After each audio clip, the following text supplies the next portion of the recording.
Hi friends, এনেলৈ আপোনালোকক স্বাগতম জনাইছো। আমি ফাৰ্ষ্ট পাৰ্টত কোৱেশ্চন নম্বৰ 1 ৰ পৰা 25 লৈকে ডিসকাস কৰিছিলো আৰু তাত দুটা পাৰ্ট আছিল, এটা আছিল ইংলিশ আৰু আনটো আছিল জেনাৰেল নলেজ। আজি এই পাৰ্টত আমি ম্যাথছ আৰু ৰিজনিং পাৰ্টখিনি ডিসকাস কৰিম। আজি এপিডিসিএল ৰ যিবিলাক এপ্লাই কৰিছিলে তেওঁলোকৰ এডমিট ওলাইছে। এইটো লিংকটো মই ডেসক্ৰিপচন দি দিম, তাৰ পৰা আপোনালোকে এডমিট বিলাক ডাউনলোড কৰিব পাৰিব। এনেদৰে তিনিটা আহিব অপশন। প্ৰথমটো অফিস কাম ফিল্ড এসিস্টেন্ট এক্সপিৰিয়েন্স, ইয়াতে ডাউনলোড কৰিব এক্সপিৰিয়েন্স থকা ক্যান্ডিডেটৰ বাবে। তাৰ পিছতটো সহায়ক এক্সপিৰিয়েন্স ক্যান্ডিডেটৰ কাৰণে, আৰু তাৰ পিছত শেষৰটো আছে অফিস কাম ফিল্ড এসিস্টেন্ট ফ্ৰেছ, যিবিলাকৰ এক্সপিৰিয়েন্স নাই তেওঁলোকে এই লাষ্ট লিংকটোত ক্লিক কৰি এডমিট বিলাক ডাউনলোড কৰিব পাৰিব। এইদৰে পেজ এটা খোল খাব। ইয়াতে আপোনাৰ যেটো ৰেজিষ্ট্ৰেচন নম্বৰ আছে, ইয়াতে ৰেজিষ্ট্ৰেচন নম্বৰটো এন্টাৰ কৰিব, তাৰ পিছত ডেট অফ বাৰ্থটো এন্টাৰ কৰিব আৰু সাবমিট কৰিব। যদি ৰেজিষ্ট্ৰেচন নম্বৰটো পাহৰি গৈছে তেতিয়া ইয়াতে আপোনাৰ নামটো টাইপ কৰিব আৰু সাবমিট কৰি দিব। তাৰ পিছত ইয়াতে তলত আপোনাৰ ৰেজিষ্ট্ৰেচন নম্বৰটো আহি যাব, candidate name, date of birth গোটেইখিনি আহি যাব। তাৰ পৰা ৰেজিষ্ট্ৰেচন নম্বৰটো কপি কৰি ইয়াতে পেস্ট কৰি দিব আৰু ডেট অফ বাৰ্থটো ইয়াতে এন্টাৰ কৰি ডাউনলোড কৰি ল'ব পাৰিব। ঠিক আছে, এতিয়া কোৱেশ্চন পেপাৰলৈ আহিছো। 26 নম্বৰ কোৱেশ্চনটো আছিলে, if you write down all the numbers from 1 to 100 then how many times do you write 9? আমি যদি 1 ৰ পৰা 100 লৈকে সংখ্যাবিলাক লিখো তেতিয়াহলে 9 সংখ্যাটো কিমান বাৰ আহিব? এটোৰ এনসাৰটো হ'ব 20 টাইমস। অপশন বি টো কাৰেক্ট এনসাৰ হ'ব। এটো কেনেকৈ হ'ব মই দেখুৱাই দি আছো।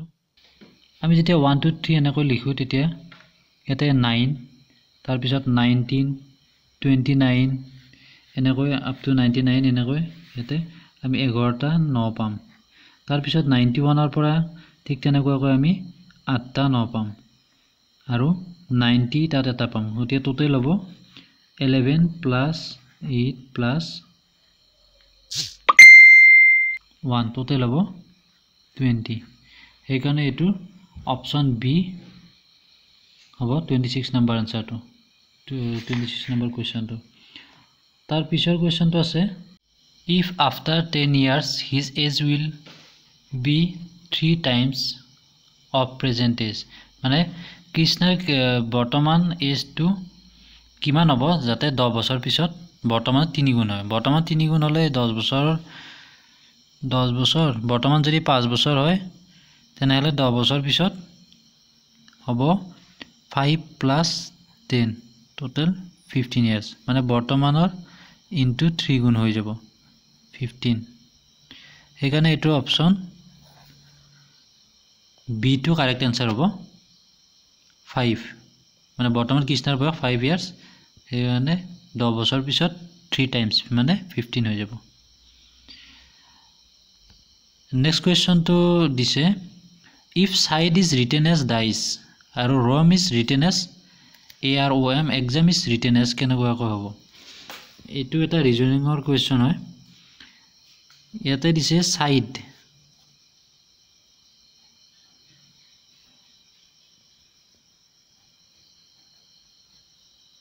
সাইডটো লিখিছে DSIE। ঠিক আছে, ইয়াতে প্ৰথম লেটাৰটো আৰু মাজৰটো প্ৰথমত আহিছে, তাৰ পিছত প্ৰথমটো লিখিছে, লাষ্টৰটো লাষ্টতে আছে, আইটো নেক্সট কৈছে। ঠিক তেনেকুৱাকৈ নেক্সট যেটো লিখিছে ৰম শব্দটো ROAM, তাতো তেনেকুৱা আছে। প্ৰথম মাজৰ যেটো আছিল মানে থাৰ্ড নম্বৰটো প্ৰথমত আহিছে, তাৰে পিছত প্ৰথমটো গৈছে AROM, লাষ্টতে আছে। ঠিক তেনেকুৱাকৈ আমাক লিখিব দিছে যে এক্সামটো কেনেকুৱা হ'ব, EXAM।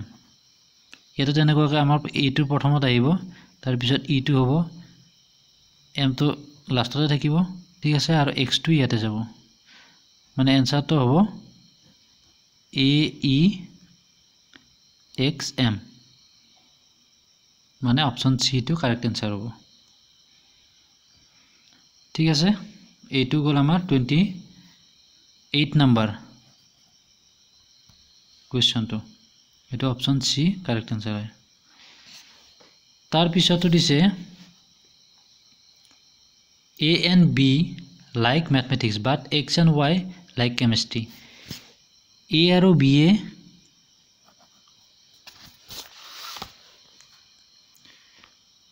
যেটো A আৰু B আছে A আৰু B এ like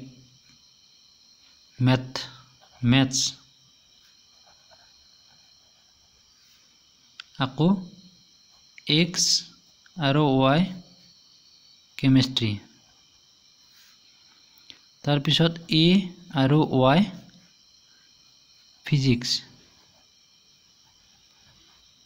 এতিয়া আমাক খুলিছে যে maths আৰু physics কোনে ভাল পায় ইয়াতে A2 কমন আছে গতিকে এইটোৱে কাৰেক্ট आंसर হ'ব আৰু এইটো অপচন সি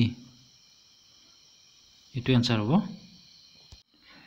ইয়াৰ পিছৰ কোৱেশ্চনটো দিছে wood is related to coal is in the same way a coal is related to এইটো অপচন বি কারেক্ট आंसर হয় কক 30 number question to tar pisot 31 number question to dise which one of the following is odd among the following yate konto mane baki eta lot milna hetu uliabo dise yate option A to correct answer hobo England kiyono baki kekhon Asia ase India Japan China hekono option A to correct answer hobo tar pisot question to dise if 28 February of 2018 is Wednesday what will be the day for the week 28 February on 2019 এনেকুৱা ধৰণৰ question বিলাকত যেতিয়া আমাক বাৰটো উলিয়াব দিয়ে তেনেহলে যদি next ইয়াৰ দিয়ে তেনেহলে +1 হয় আৰু যদিহে এটো লিপ ইয়াৰ নহয় মানে অধিবৰ্ষ যদিহে নহয় তেনেহলে লিপ ইয়াৰ মানে যেতিয়া 4 এৰে ডিভাইড না যায় তেতিয়া হেতু আৰু যদি ডিভাইড যায় তেনেহলে +2 হয় সেইকাৰণে ইয়াতে +1 হ'ব তাৰ পিছৰ কোৱেশ্চনটো এটো অপচন ডি কাৰেক্ট आंसर হয় বাকি কেইটা যিকেইটা কোৱেশ্চন আছে গোটেই কেইটাতে যেটো সাৰ্কেল আছে অপশন ডি কাৰেক্ট आंसर হ'ব তাৰ পিছৰ কোৱেশ্চনটো দিছে if 2 times of the daughter's age is যদি জিয়েকৰ দুগুণ বয়স মাকৰ বয়সৰ সৈতে যোগ কৰা হয় তেতিয়াহলে সৰ্বমুঠ যোগফল হয় 80 যদি মাকৰ দুগুণ বয়স জিয়েকৰ সৈতে যোগ কৰা হয় তেতিয়াহলে হয় এটো অপশন এ কাৰেক্ট आंसर হ'ব 40 আৰু 20 এটো কেনেকৈ হ'ব মই ইয়াতে দেখুৱাই দিছো 34 number to এটা যেটো কোৱেশ্চনটো মতে কৈছে যে জেকৰ দুগুণ প্লাস মাকৰ বয়স সমান 80 यस আকৌ কৈছে যে জেকৰ বয়স আৰু মাকৰ দুগুণ বয়স যোগ কৰিলে হয় 100 এটা আমি যদি জেকৰ বয়সটো ডি বুলি ধৰো 20 আৰু মাকৰ বয়সটো 40 বুলি ধৰো তেনেহলে এই দুইটা ইকুৱেচনত মানে সমানটো মিলি যাব এখানে এটোৰ অপচন এ কাৰেক্ট आंसर হ'ব ঠিক আছে ইয়াৰ পিছত যেটো কোৱেশ্চন আছে 35 number কোৱেশ্চনটো 35 number কোৱেশ্চনটোত এটোৰ option A correct answer হ'ব 7 ইয়াত এৰিয়া দিয়া আছে 121 এই কাৰণে কি হ'ব এটা সাইড হ'ব √121 মানে 11 তাৰ পিছত ইয়াৰ পেৰিমিটাৰটো উলিয়াব লাগিব পেৰিমিটাৰটো হ'ব এটা সাইড ইনটু 4 মানে যেটো সাইডে সাইড থাকে সেইকাৰণে এটো হ'ব 44 তাৰ পিছত এটো সূত্ৰৰ পৰা আহিব c = twice pi r ইয়াতে twice pi r c মানে হ'ল পেৰিমিটাৰ এটো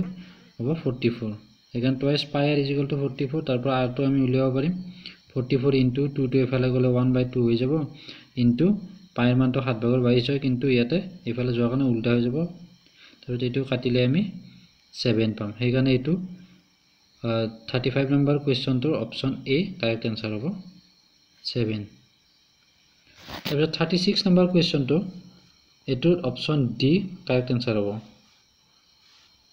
কিয়নো ইয়াতে যেটো √8² * 7 * 5² - 175 আছে ইয়াতে 7 * 5² কৰিলে 5² 25 * 7 কৰিলে 175 হ'ব গতিকে এইখিনি এই পাৰ্টটো গোটেইখিনি 0 হৈ যাব এটা যিখিনি আছে এইখিনি = 0 হ'ব এইখিনি 0 হলে আমাৰ থাকিব 8² ইয়াতে √টো নোহোৱা কৰি দিলে आंसर হ'ব 8 সো এটো অপচন ডি কাৰেক্ট आंसर হ'ব যদি ভিডিওটো ভাল লাগে তেনেহলে লাইক কৰিব আৰু শেয়াৰ কৰিব আৰু চেনেলটো সাবস্ক্ৰাইব কৰিব নাপাহৰিব thank you guys for watching the video